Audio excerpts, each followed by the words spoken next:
We're gonna make some 13/16 pegs, which are just over 3/4. And the reason we make 13/16 is we can lay out a nice easy grid with our framing square of 1.5 inches.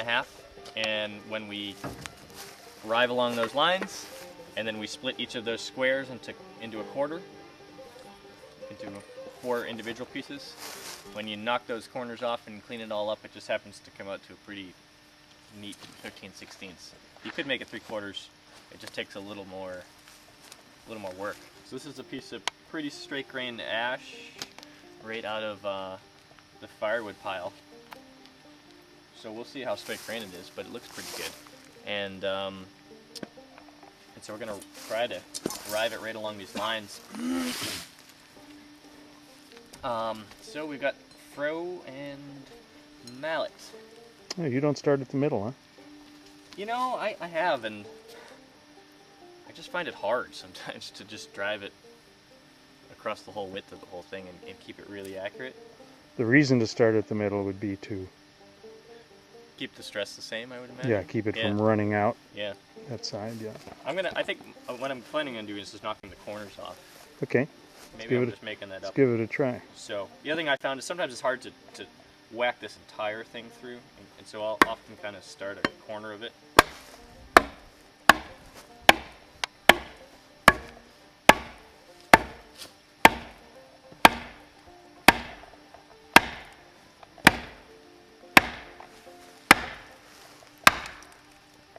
Here, one go. If I can get this deeper there.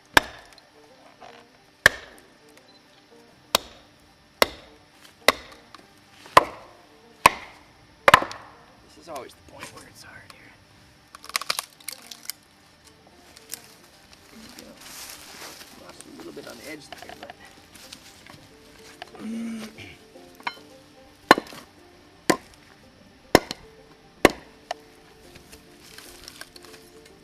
That looks like a pretty flat split. It is. It's a pretty good split. You gonna tell us why we split these instead of saw these? Or do we already know this? No, that's a good question. So the grain is perfectly continuous, right? So they're pretty darn hard to. I'm a little off there, but to break one of these pegs, because they're perfectly straight grain. Now, you very well, while ideally you get 4 pegs out of every one of those squares, you very well may not if the grain runs out of one. Or okay, that's pretty good. Now I would say of that, I would say go for splitting it in half. Yep. So that the tension's pretty even. Okay. Just to get it started, there you go. Yeah, if you do the whole thing, it often bounce like that. Oh yeah, look at that, right through the middle. Yeah. And that ran out Well, right that's a along good the tip. indication of where the grain's going. Yep.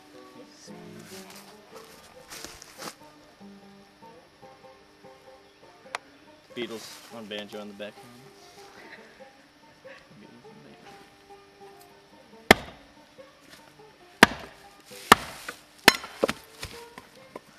You got a little bit of a twist. Yep. And you know, and you're definitely not at 100% yield. You might not even be at 75% yield or something. But And you may find that it's twisting all the way through. You just have to start with one piece. yeah. I mean, you might break open the whole bolt and find it all. Yeah. Find a knot in there you didn't see or something, but. Were these all off the same length? Do you know? No, I don't. This is straight out of Will's firewood pile. So. But this is still green. Yes.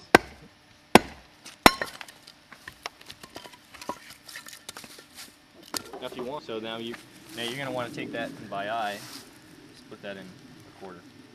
Are you getting 4 out of each of these? We obviously have some cleanup to do. So I go bevel down, so it doesn't dig in. And that's, that's a little bit thick still, I would say, for a square. So I'll bring it down a little bit, but at least it's square now. It looks like it's got just a little bit of camber to it. Will that'll straighten as you drive it? Or do you want to really get them straight? It's okay. I might be able to clean. It's really at the end. Mm-hmm. I think I could probably just draw a knife. Close it off. So I made it roughly square. I take the corners off.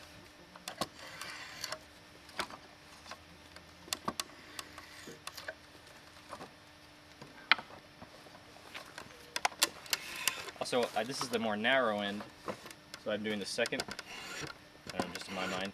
So I'll take the corners off, but I'm also going to taper it.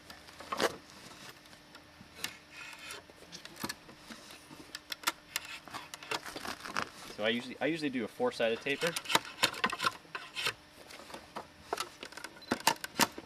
for about I don't know, This 4 is inches or something. to start it. Mm-hmm. Yep. And I mean, people do these very, very differently. You might only taper the first inch. Some people might taper the whole thing. That's just a touch too small, I would say. But you want the corners of the peg to basically dig. But I mean, it's Oh, so it's not. just a touch. But it's one of those things that's it's easy to do too little or do too much. But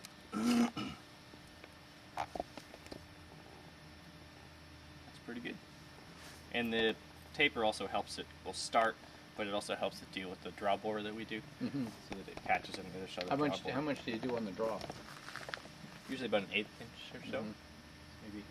Right. maybe So you'd want a pretty good taper to be able to Mhm. skip through that. to catch the other side. Yeah.